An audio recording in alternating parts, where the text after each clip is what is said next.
Beredar rekaman di media sosial memperlihatkan detik-detik granat Rusia menyerang seorang pasukan Ukraina. Rekamannya beredar di Telegram pada Senin 22 Mei 2023. Dalam keterangan unggahan disebutkan ini adalah pekerjaan Angkatan Darat ke-36 dari pengelompokan Rusia di front Zaporozhye. Granat diluncurkan dari drone dan tepat mengenai sasaran. Hasilnya, pasukan Ukraina yang terbaring di tanah sebelumnya dikabarkan tewas dalam penyerangan ini. Rekamannya pun menuai berbagai komentar dari warganet. Diketahui invasi ini dimulai Presiden Rusia Vladimir Putin sejak memerintahkan pasukan militernya untuk meluncurkan serangan berskala penuh ke Ukraina pada 24 Februari 2022.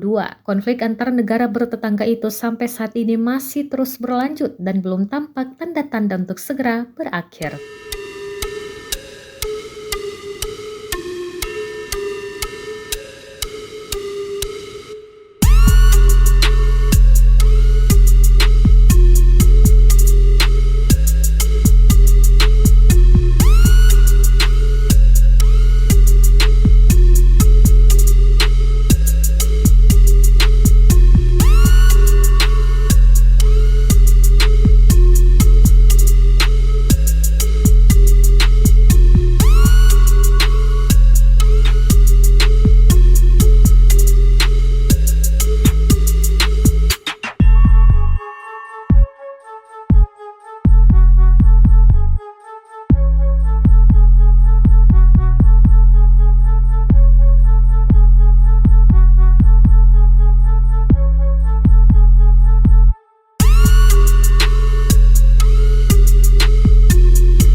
Terima kasih sudah nonton.